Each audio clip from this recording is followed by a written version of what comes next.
Tenemos que reconocer que gracias a gente como Cecilio en Navero, un anarquista que nos enseñó mucho, a gente como Chomin, un periodista del Norte Express y de Pensamiento Alevés, que tanto nos enseñó, a gente como Teresa, como Gonzalo Casanova o Trueba, sobre todo a Raimundo Porres y también por su trabajo y esfuerzo y servicio al pueblo a Ramón Ojeda. Este fue el proceso, los dos únicos procesos que se dieron, y vais a conocerlos con todo el respeto y con toda la emoción. Gracias.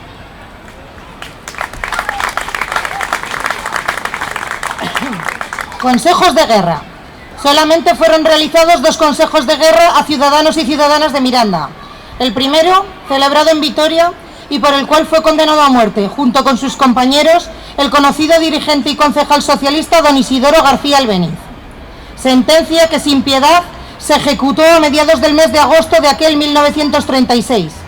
Y el segundo, el celebrado en Burgos, alrededor de casi 70 personas, buena parte del Ayuntamiento republicano y dirigentes más significados de Izquierda Republicana y organizaciones obreras.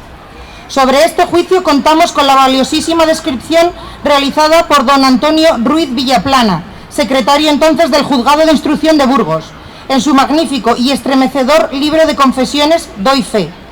Así relataba los sucesos y juicios el señor Ruiz.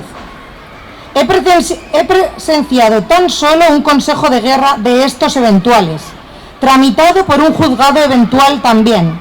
No me quedaron fuerzas para presenciar ningún otro. Se celebró en el Salón Grande de la Audiencia, cedido para estos menesteres. El Consejo había de juzgar a 22 vecinos de Miranda, entre ellos el alcalde del Frente Popular, los concejales y otros elementos del Partido Socialista. También había encartadas 5 mujeres, 2 de ellas esposas o compañeras de 2 de los acusados, y 3 más cuyos maridos no habían sido habidos y ellas los sustituían por derecho de representación. Presidía el Consejo un militar calvo y de avanzada edad, retirado, y que resultó ser coronel nada menos. No se sabe cómo ni en virtud de qué misterios del expediente militar. Como es natural, el hombre no tenía la menor noción de todo aquello. Para obviar este inconveniente y asesorarle como vocal ponente, se sentaba a su lado, como capitán jurídico, un conocido monárquico, secretario de Goicoechea. Los procesados ocupaban 5 grandes banquillos. En el primero de ellos tomaban asiento las 5 mujeres, que aparecían completamente rapadas y una de ellas con un pequeñuelo entre sus brazos. Este no cesaba de llorar, poniendo con sus gemidos una nota dramática en la sala. El fiscal pedía para todos pena de muerte. No se molestaba en graduar la responsabilidad de cada uno. Pena de muerte para todos, incluso para las mujeres. Se les acusaba de intento de rebelión y tentativa de incendios y saqueos. La rebelión por haberse opuesto al movimiento rebelde y la tentativa de saqueo por el hallazgo en la casa del pueblo de líquidos y elementos para provocar incendios.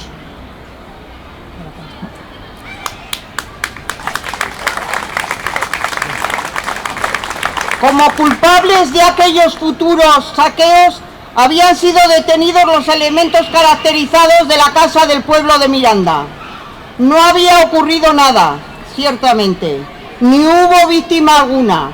Aquellos 30 y tantos criminales que desde el mes de febrero eran dueños de la situación, no habían quitado la vida ni molestado en su hacienda a nadie.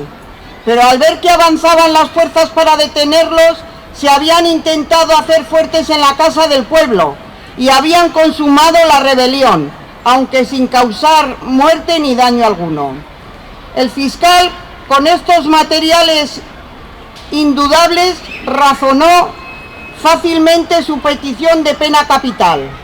Había un punto difícil únicamente, y era que 4 de los más caracterizados no habían estado en el pueblo desde hacía más de 3 meses. Uno estaba en el hospital y los otros 3 trabajando en Barruelo, pero el fiscal supo hábilmente sortear este detalle y demostró que aunque estos 4 individuos no se hallaban en el pueblo el día de los sucesos, se sabía por sus fichas y por su actuación anterior que estaban también comprometidos para ello y que desde luego si hubieran estado allí hubieran sido de los más distinguidos. Las mujeres en el informe fiscal resultaban igualmente responsables, pues instigaron y animaron a los hombres para oponerse al ejército que iba a detenerlos y además eran caracterizadas marxistas. Hablaron los defensores oficiales designados por turno y con ello hicieron bastante y el consejo se suspendió a las 2 para ser reanudado a las 5 con los restantes informes de las defensas. Pensaba haber asistido también por la tarde, pero había salido impresionado y la escena que sorprendía a la salida de los reos y su traslado a la prisión me hicieron desistir de aquel propósito. A la puerta de la audiencia esperaban la gente curiosa y los familiares de los presos. Al salir estos, y a pesar de la abundante guardia civil que los vigilaba, no pudo evitar que las familias, las madres y las esposas se arrojaran a abrazarlos llorando. Fue un momento emocionante, mientras la Guardia Civil luchaba por desasirlos. Las mujeres gritaban angustiadas y algunos de los presos, al tiempo del abrazo, entregaba a aquellas la cartera y los relojes o recuerdos más queridos. Habían visto claramente su destino y en aquel último abrazo entregaban los objetos como en último adiós. No necesitaban esperar la terminación del Consejo de Guerra para conocer su fin. Y yo no quise tampoco ver su continuación, ni ningún otro consejo. Aquí acaba el testimonio. Evidentemente fue un juicio, más una pantomima de tal, realizado sin ningún tipo de garantías y hecho con la clara intención de dar un ejemplar castigo y escarmiento a la Roja Miranda. Las sesiones del juicio acabaron el día 8 de septiembre y la despiadada sentencia de condena a muerte la conocieron los presos mirandeses el día 13. Fueron acusados básicamente de rebelión y de ser responsables de los hechos violentos ocurridos en la ciudad entre los meses de mayo y julio. Desde nuestra óptica actual resulta todo ello paradójico, cuando no ridículo. El alcalde y los concejales acusados de rebelión habían sido elegidos democráticamente en 1931, en las únicas elecciones que pueden recibir tal calificativo a lo largo de las 3/4 partes del siglo XX. En cuanto a la acusación de violencia, hay que recordar que en todo el periodo temporal de la República en Miranda no se produjo ni una sola muerte generada por violencia política. Sí, fueron reales y tremendos los incendios de las iglesias, pero está claro que las autoridades municipales intentaron evitar aquellas tragedias con los pocos recursos de que disponían, sobre todo después de la marcha de la Guardia Civil, con unos pocos guardias municipales y un sistema de orden civil de urgencia que no dio tiempo a consolidar en menos de 24 horas el día 18 de julio. El jurista Ruiz Villaplana, del cual ya hemos leído una memoria de enorme importancia histórica, también fue, para su desgracia moral, testigo de la estremecedora ejecución de los presos mirandeses en Burgos. No pudieron recibir en las vísperas las visitas de sus familiares, ni comida, salvo tabaco. 5 días después de ser leída la brutal sentencia, anecdotario interminable el de este penal, como caso destacado señalaremos la ejecución de 66 presos de Miranda. El día anterior me hallaba en el penal, casualmente, y fui invitado por el director interino para presenciar el suceso. Rechacé la amable invitación, pero no puedo evitar en mi siguiente visita que me contara él mismo los detalles. Dichos condenados a muerte llevaban varios días enterados de su suerte. Después de varios aplazamientos que aumentaron sus torturas morales y concertado un servicio extraordinario de vigilancia, pues los familiares vagaban por las cercanías del penal. Los encartados, 66 socialistas e izquierdistas de Miranda de Ebro, colocados en habitaciones separadas, fueron presenciando los preparativos. Uno de ellos, abogado muy conocido en Miranda, tuvo en sus últimos momentos una aguda crisis y solicitó confesión. mostrándose arrepentido de sus errores y de su vida. Tal vez creyera mitigar así su suerte. A las 4 de la mañana y en grupos de 20 fueron sacados e internados en una zanja abierta a la salida del penal, que era el lugar ya inveterado para las ejecuciones. Los fusileros, en número de 40, se colocaron a ambos lados de la zanja y desde allí, dominándoles, les acribillaron a balazos. Recogidos los cadáveres de aquellos 20, pasaron otros tanto que habían estado preparados y recogidos, cediendo el sitio a los restantes.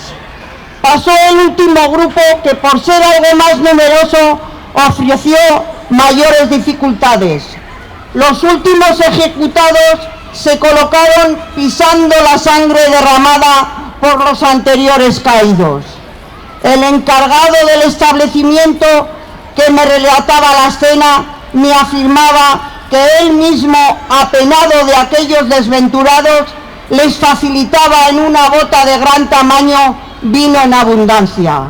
Bota que ellos, ansiosa y febrilmente, pasaban de mano en mano y se arrancaban unos a otros, buscando en la inconsciencia del alcohol un lenitivo para una tortura y desesperación.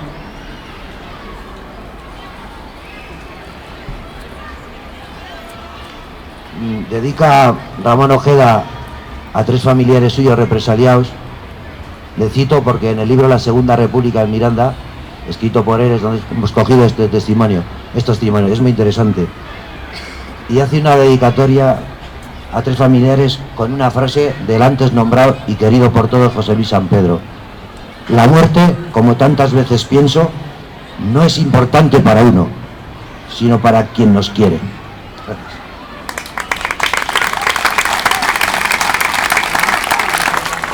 Mario Arnaiz Bastida, Orón, 44 años. José Álvarez Sáez, Julio Caballero García, de Dueñas, 39 años.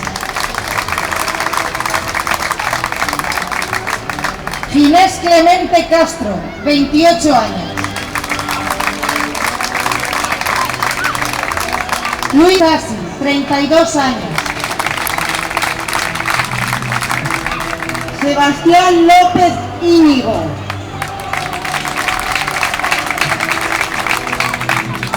Gregorio Maeza Negro, 26 años. Segundo Martín Sánchez, 36 años. Constantino Millera Abadía, 42 años. Jesús Mayor Aspe, 38 años.